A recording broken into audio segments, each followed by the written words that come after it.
Halo, Assalamualaikum warahmatullahi wabarakatuh. Jumpa lagi dengan saya di Sinau bareng Mbak Rizka. Pada kesempatan kali ini saya akan membuat video pengerjaan 50 soal TWK materi NKRI. Kalau kemarin saya sudah membuat video tentang Pancasila, kemudian Undang-Undang Dasar. Nah, kali ini saya akan membuat video tentang NKRI. Oke, lanjut langsung aja ya.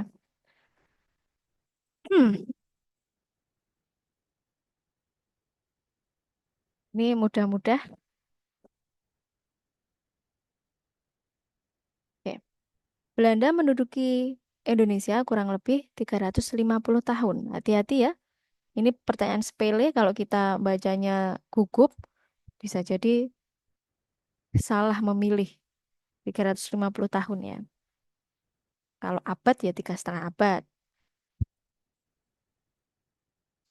Kemudian sebutan Nusantara pertama kali disebutkan oleh seorang pujangga pada masa kerajaan Majapahit. Ya, jadi sebutan Nusantara itu pertama kali eh, muncul ya pada masa kerajaan Majapahit. Kemudian nomor 3, Indonesia berasal dari bahasa Latin Indus dan Nesos yang berarti India dan pulau-pulau. Indus, India, Nesos, pulau-pulau.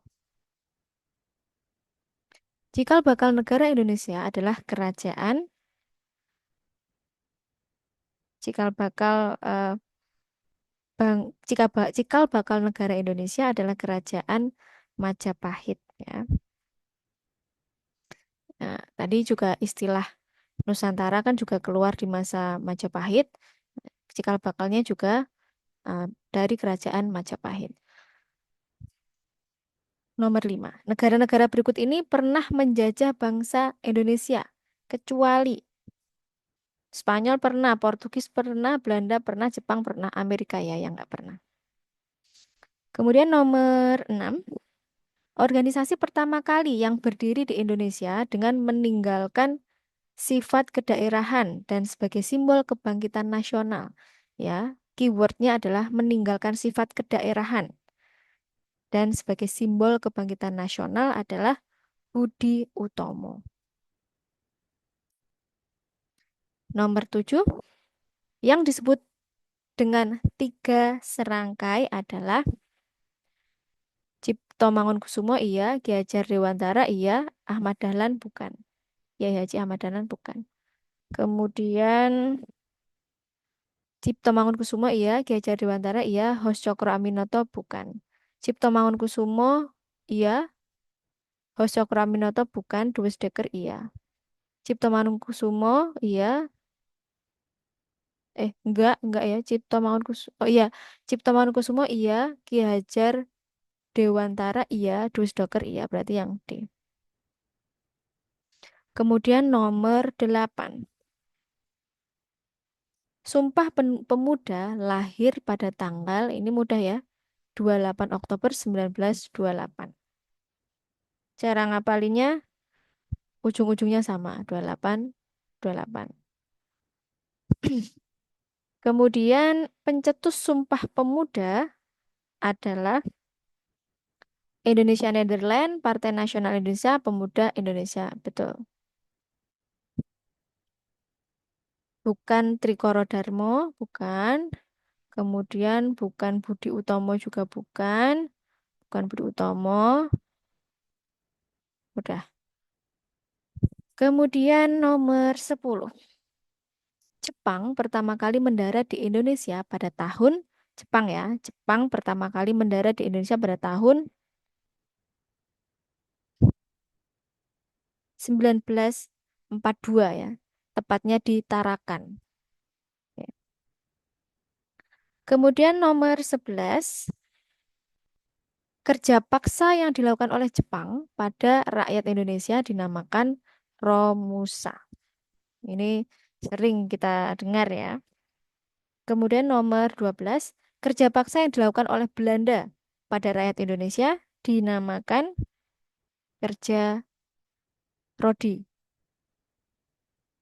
Ya. Kemudian nomor 13, PPKI dibentuk pada tanggal 7 Agustus ya, 7 Agustus 1945 sebagai pengganti BPUPKI. Ya, jadi PPKI itu adalah pengganti BPUPKI yang dibentuk pada tanggal 7 Agustus 1945.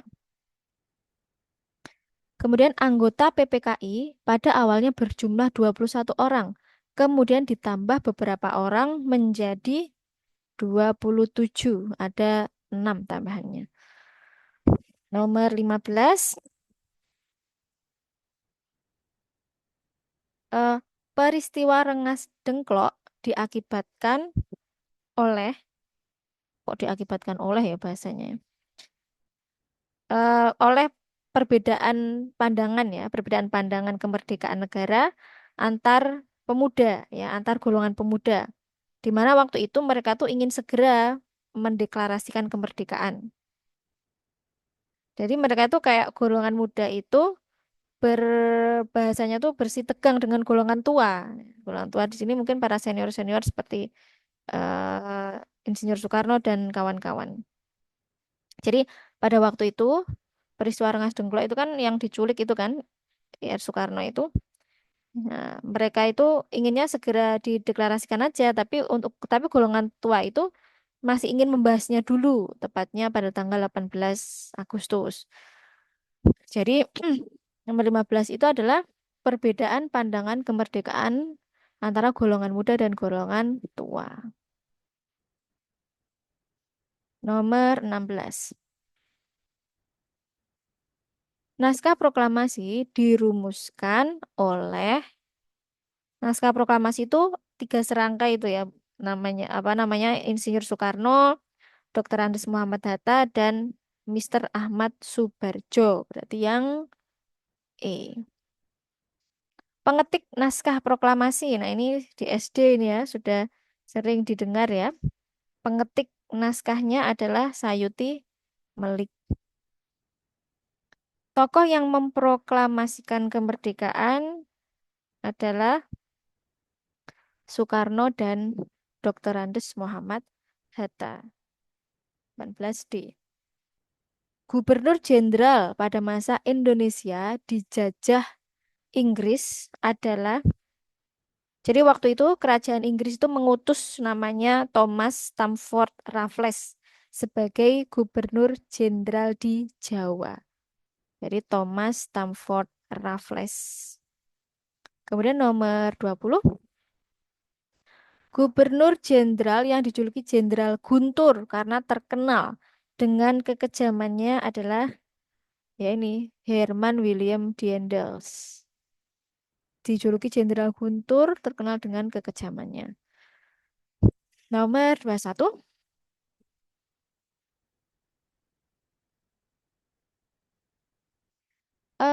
VOC mempunyai hak istimewa yang disebut hak oktroi. Sebagai berikut kecuali ya, hak mengadakan perjanjian dengan raja-raja di Indonesia, betul. Kemudian hak monopoli perdagangan, betul. Hak melakukan kudeta yang salah, ya. Hak memiliki tentara, betul. Hak mencetak uang, betul. Jadi VOC itu memiliki kurang lebih 6 ya, 6 hak istimewa yang disebut dengan hak oktroi. Mungkin dari okta ya, mungkin ya okta kan artinya 6, tapi saya nggak tahu ya. Ya, yang pertama itu hak monopoli perdagangan, kemudian hak memiliki tentara, hak mengadakan perjanjian dengan raja-raja Indonesia, kemudian hak mencetak uang, hak untuk mengumumkan perang, dan hak untuk mendirikan benteng. Yang tidak ada adalah hak melakukan kudeta. Maka jawabannya yang C karena kecuali. Kemudian yang nomor 22. Politik yang dilakukan VOC dengan tujuan memecah belah. Nah, ini mudah ya. Ini sering kita dengar. Memecah belah rakyat dikenal dengan divide et impera. Ini. Kalau bahasa Inggris kan divide, memecah. Kalau nggak hafal istilah itu saya hubung-hubungkan dengan bahasa yang dekat gitu. Kemudian nomor dua, tiga. Kota di Jepang yang dijatuhi bom atom oleh sekutu ini sangat mudah ya. Hiroshima dan Nagasaki. Oke. Jepang menyerah tanpa syarat kepada sekutu pada tanggal 14 Agustus 1945 ya. Tepatnya setelah dua kota mereka itu dijatuhi bom yaitu Hiroshima dan Nagasaki. Kemudian nomor 25, Insinyur Soekarno dan Dr. Andes Muhammad Hatta dilantik sebagai Presiden dan Wakil Presiden Republik Indonesia pertama yang dipilih secara aklamasi. Ya, jadi belum ada pemilu ya, namanya juga pertama kali ya sebagai Presiden Republik Indonesia. Metode pemilihannya itu secara aklamasi. Apa itu dipilih secara aklamasi? Jadi waktu itu belum ada pemilu ya. Aklamasi itu seperti pernyataan setuju secara lisan dari seluruh peserta rapat. Ya, jadi ada usulan tanpa melalui pemungutan suara. Nah, biasanya aklamasi ini terjadi di eh, lingkungan sosial sampai universitas. Jadi kayak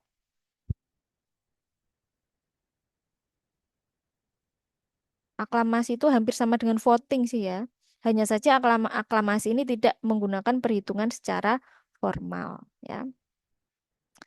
Atau bisa juga disebut aklamasi itu pernyataan setuju secara lisan dari seluruh anggota kelompok untuk melahirkan keputusan bersama. Ya namanya masih awal ya. Jadi apalagi ini kan ada desakan ya, ada desakan dari kaum pemuda langsung melalui aklamasi Insinyur Soekarno dan Dr. Andes Muhammad Hatta itu dilantik sebagai presiden dan wakil presiden yang pertama. Kemudian nomor 26. Hari Kesaktian Pancasila itu 1 Oktober. Nah, ini cara ngapalinnya tuh G30 SPKI itu ya.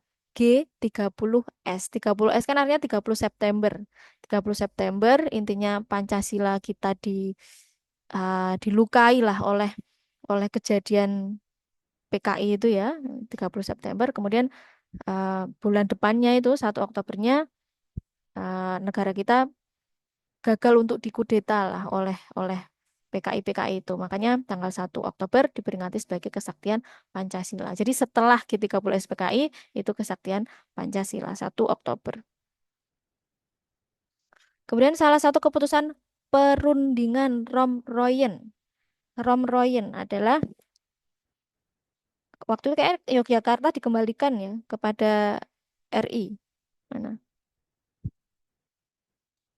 Pembentukan Uni Belanda, kan? Belanda mengakui kedaulatan, bukan pengakuan dan kedaulatan pemerintah Belanda, bukan Yogyakarta dikembalikan kepada Republik Indonesia. Yang ini ya, yang D. Kemudian Indonesia resmi kembali ke bentuk negara kesatuan pada tanggal 17 Agustus 1950. Karena sebelum itu kita sempat apa sih? Kita sempat berubah ya, berubah bentuk RIS ya, Republik Indonesia Sementara kalau nggak salah waktu itu. Kemudian kembali lagi bentuk negara kesatuan pada tanggal 17 Agustus 50. Jadi RIS secara resmi dibubarkan dan Indonesia kembali sebagai negara kesatuan. Kemudian nomor 29, peristiwa pada tanggal 17 Agustus 1959 yang menyatakan bahwa konstitusi kembali ke UUD 1945 adalah Dekret Presiden 5 Juli 1959. Jadi kembalinya konstitusi UUD itu terjadi setelah diumumkannya Dekret Presiden 5 Juli 1959. Kei Bondan merupakan pasukan bentukan Jepang yang merupakan jadi Kei Bondan itu merupakan pasukan bentukan Jepang yang merupakan barisan bantu polisi yang anggotanya itu berusia antara 23 sampai 35 tahun.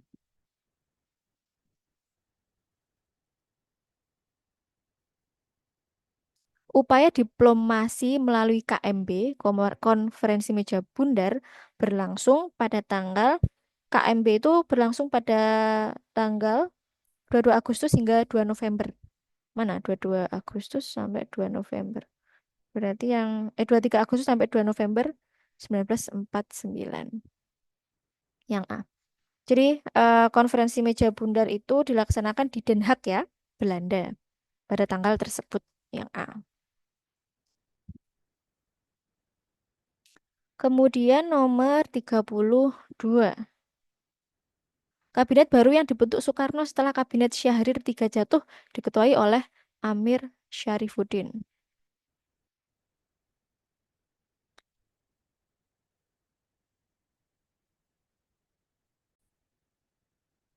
Oke, nomor 33 ya.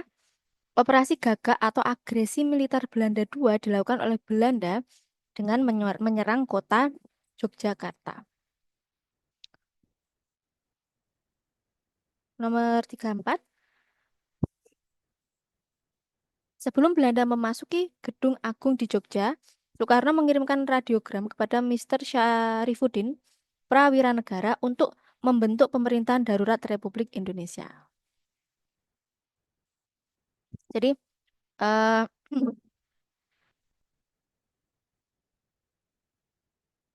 waktu itu Soekarno ya mengirim pesan melalui radiogram kepada Mr. Syarifuddin ini. Padahal waktu itu Mr. Syarifuddin itu sedang perjalanan ke Sumatera. Jadi diperintahkan untuk membentuk pemerintahan darurat Republik Indonesia. Kemudian nomor 35, pemilihan umum yang pertama kali dilakukan di Indonesia terjadi pada tahun 1955.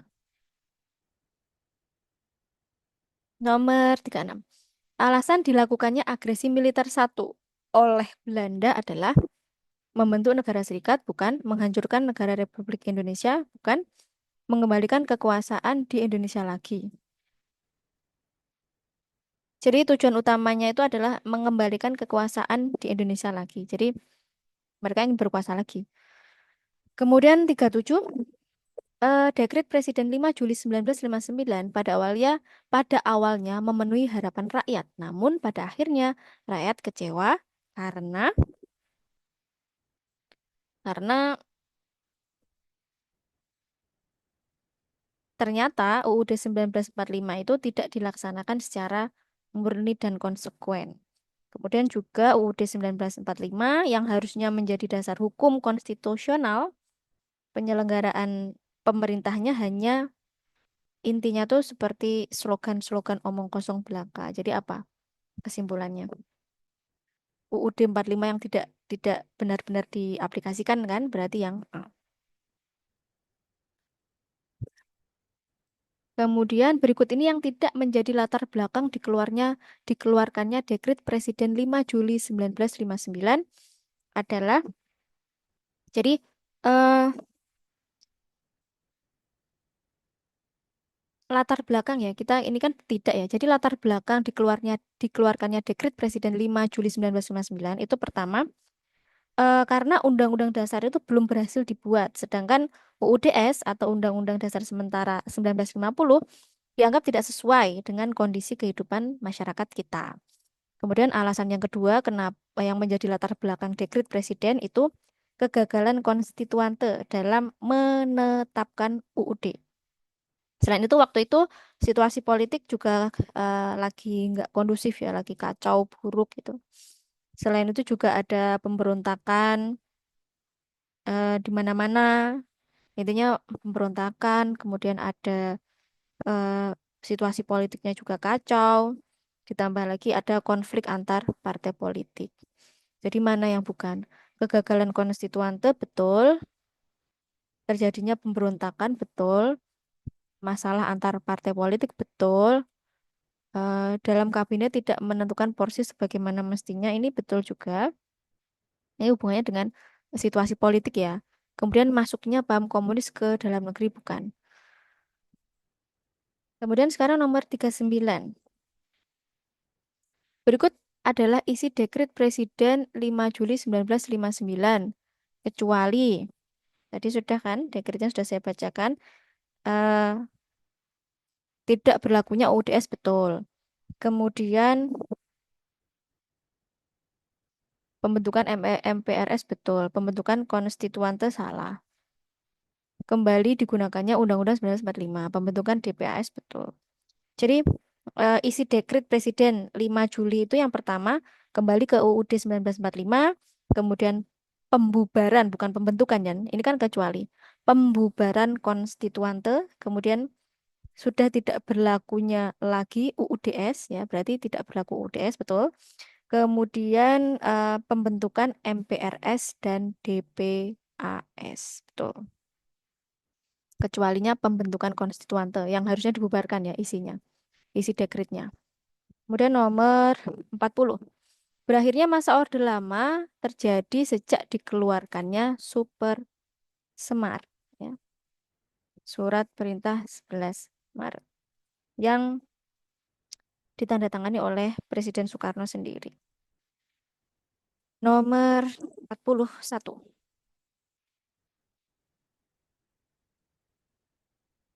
Salah satu faktor yang mendorong lahirnya Orde Baru adalah, ya, jadi sebelum menjawab, ya, faktor yang mendorong lahirnya Orde Baru itu ada tiga ya. Yang pertama, keadaan politik, ekonomi, dan keamanan yang semakin buruk.